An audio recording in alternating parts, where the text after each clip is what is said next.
깊은 숲속에서 어둠이 당신을 감싸고 추위에 떨고 목은 마르고 불은 아직 피우지 못했습니다.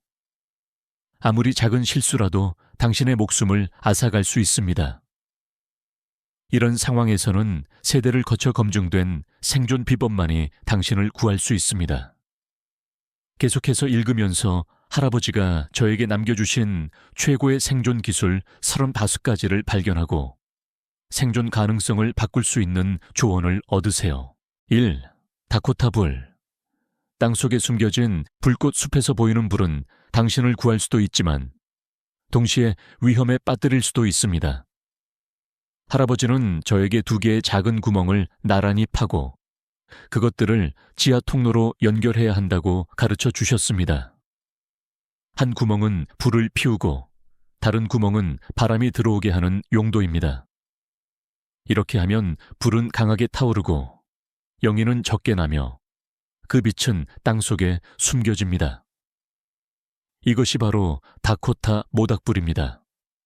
눈에 띄지 않고 장작 소모가 적으며 밤의 어둠 속에서 발각될 걱정 없이 요리하거나 물을 끓이거나 몸을 녹이기에 충분합니다. 2. 모르는 식물을 먹지 마라.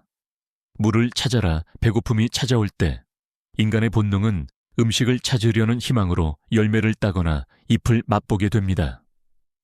하지만 그것은 치명적인 실수입니다.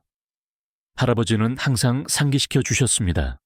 몸은 음식 없이 3주를 견딜 수 있지만 지치기 전에 물 없이는 단 3일밖에 견딜 수 없습니다. 그러므로 위기의 순간에는 음식을 찾는데 에너지를 낭비하지 마십시오. 깨끗한 물을 찾는데 집중하세요. 시냇물, 고인 빗물 웅덩이, 심지어 나무잎에 맺힌 은결수까지 모든 것이 어떤 야생 열매보다도 소중합니다. 찬민, 막대기로 장작 패기. 모든 절단에서 안전하게 숲에서 칼이나 도끼에 의한 상처는 적만큼이나 위험할 수 있습니다. 할아버지는 위험하게 도끼를 휘두르는 대신 칼날을 통나무 위에 놓고 다른 나무 조각으로 칼등을 두드리라고 가르쳐 주셨습니다. 이것을 바토닝이라고 합니다. 꾸준한 타격으로 통나무를 조각으로 분리하여 힘을 절약하고 손을 완벽하게 안전하게 유지합니다. 생존에서는 모든 절단이 정확해야 합니다. 작은 실수라도 큰 대가를 치를 수 있기 때문입니다. 4. 마른 돌드기. 추운 밤에 온기유지 숲속에는 기온이 몇 도까지 떨어지고 불 피우기가 어렵고 몸이 통제할 수 없이 떨리는 밤이 있습니다. 할아버지는 마른 돌을 골라 불 옆에 두어둔 다음 잠잘 곳 근처로 가져가야 한다고 말씀해 주셨습니다. 돌은 오랫동안 열을 머금고 있어 마치 자연 난로처럼 몇 시간 동안 일정한 온기를 방출합니다. 얼어붙는 밤에는 몇 개의 돌만 들어도 밤새도록 보낼 수 있습니다. 5. 마른 부싯깃과 불씨 챙기기. 불을 항상 살려둬라. 숲에서 불을 피우는 것도 어렵지만 그 불을 계속 유지하는 것은 더욱 어렵습니다. 할아버지는 항상 바싹 마른 부싯깃, 마른 풀이나 썩은 나무 껍질 같은 것과 함께 아직 뜨거운 불씨 몇 개를 준비하셨습니다. 그것들을 큰 잎이나 작은 상자에 싸서 이동하는 내내 가지고 다니셨습니다. 필요할 때면 부드럽게 불기만 해도 불씨가 다시 타올라 부싯깃에 불을 붙여 순식간에 불이 되살아났습니다. 이것은 비바람 속에서 손이 추위로 떨릴 때 처음부터 불을 피우려고 애쓰지 않아도 되는 방법입니다. 작은 불이라도 깊은 숲속에서 당신을 구하기에 충분합니다. 이중 스톱 규칙. 생존을 위해 멈춰라. 많은 사람들이 숲에서 길을 잃으면 당황하여 무작정 뛰다가 결국 지치고 더 길을 잃는 경향이 있습니다. 할아버지는 항상 스톱 규칙을 상기시켜 주셨습니다. 스톱, 멈추고 심호흡을 하라. think, 상황에 대해 침착하게 생각하라. observe, 주위를 관찰하고 발자국, 수원 또는 은신처를 찾아라. 플란, 맹목적으로 행동하는 대신 다음 단계를 계획하라. 정확히 이 네 글자가 많은 사람들이 생존하는 데 도움을 주었는데 생존에서는 침착함이 항상 힘보다 더 소중하기 때문입니다. 7. 사밈의 법칙, 인간 생존의 한계 할아버지는 자주 상기시켜 주셨습니다.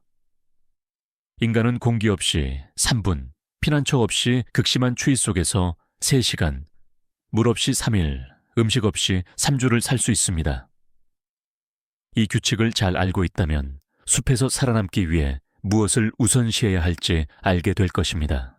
8. 조난 신호 만들기. 에너지를 헛되이 낭비하지 마라.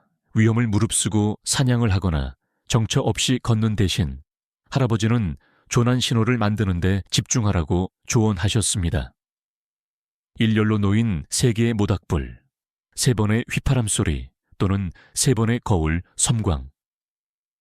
이것이 바로 당신이 위험에 처해 있다는 국제적인 신호입니다. 때로는 적절한 순간에 도움을 요청하는 방법을 아는 것이 음식을 찾는 것보다 훨씬 더 중요합니다. 9. 마른 나무십 층 위에서 자기 천유지 차가운 땅바닥에 직접 잠을 자면 체열이 매우 빠르게 빠져나갈 수 있습니다. 할아버지는 마른 나무십을 많이 모아 잠자리 밑에 두꺼운 매트리스처럼 깔라고 가르쳐 주셨습니다. 이 나무십층은 단열 역할을 하고 열을 보존하며 밤새 천을 잃지 않도록 돕습니다. 10. 은신처 단열 강화. 작지만 중요한 임시방편으로 만든 캠핑 텐트는 비와 바람만 막아줄 뿐이라면 충분히 따뜻하지 않을 것입니다. 가지, 나무십, 이끼를 벽에 넣어 두께를 늘리세요. 이 단열층은 열이 빠져나가는 것을 막아주어 차가운 숲 한가운데에서 은신처를 안전한 둥지로 만들어줍니다. 11. 방풍벽과 열 반사벽 활용 야외 모닥불은 바람에 쉽게 꺼져 장작을 낭비하고 효율성도 떨어집니다. 할아버지는 돌이나 나무로 방풍벽을 만들고 그 뒤에 작은 벽을 추가하여 열을 반사하게 하라고 가르쳐 주셨습니다. 이렇게 하면 더 따뜻하게 지낼 수 있고 연료도 절약할 수 있습니다. EH, 길쭉한 모닥불과 함께 린투 쉘터 만들기. 린투 쉘터는 몇 개의 경사진 가지에 잎을 덮기만 하면 됩니다. 쉘터 앞에는 쉘터와 평행하게 길쭉한 모닥불을 피우세요. 모닥불의 열이 안쪽으로 반사되어 겨울밤 내내 쉘터 안에 있는 사람을 따뜻하게 유지해 줄 것입니다. 23. 마른 돌을 데워 잠자리 가까이 두기. 밤이 얼음처럼 차가울 때 할아버지는 마른 돌 몇 개를 골라 불 옆에서 든 다음 우리가 잠잘 곳 가까이에 두곤 하셨습니다. 돌은 오랫동안 열을 머금고 있어 몇 시간 동안 부드러운 온기를 방출하여 몸이 식는 것을 막는 데 도움을 주었습니다. 24. 통나무 위에서 불 피우기. 땅이 축축하거나 눈으로 덮여 있을 때는 불이 붙기가 매우 어렵습니다. 요령은 큰 통나무를 받침대로 놓고 그 위에 바로 불을 피우는 것입니다. 이렇게 하면 불이 땅의 습기를 피하여 더 안정적이고 오래 타오르게 됩니다. 15.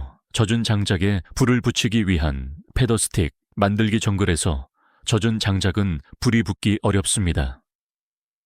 할아버지는 칼을 사용하여 나무의 새 깃털처럼 말린 얇은 조각들을 만들곤 하셨습니다.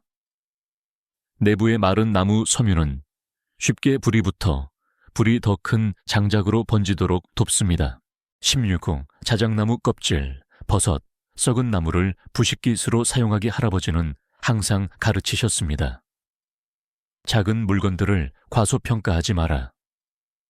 기름이 풍부한 자작나무 껍질, 마른 버섯 또는 썩은 나무는 빠르게 불이 붙고 주 장작에 불을 붙일 만큼 충분히 오래 탑니다. 이것들은 찾기 쉽고 매우 유용한 천연 부식기수원입니다. 17. 안전하게 마시기 위해 물 끓이기. 숲속의 수원에는 보통 박테리아가 서식합니다. 할아버지는 항상 마시기 전에 최소 몇 분 동안 끓여야 한다고 가르치셨습니다. 간단하지만 병원균을 제거하고 몸을 안전하게 유지하기에 충분합니다. 18. 끓이기 전에 더러운 물을 천으로 거르기. 물이 침전물. 나무십 또는 흙이 많을 경우 할아버지는 먼저 깨끗한 천 조각으로 물을 걸러내곤 하셨습니다. 이렇게 하면 물이 더 맑아지고 더 빠르고 효과적으로 끓일 수 있으며 불쾌한 냄새도 남기지 않았습니다. 할아버지가 저에게 남겨주신 18가지 생존 기술은 자연에서 살아남기 위한 경험일 뿐만 아니라 가장 극단적인 순간에 침착함과 기지가 생존을 결정한다는 것을 상기시켜 줍니다. 빗속에서 불을 피우는 방법, 추운 밤에 몸을 따뜻하게 유지하는 방법부터 수원 찾기, 조난 신호 보내기까지 각 비법은 이전 세대의 땀과 심지어 피로 만들어졌습니다.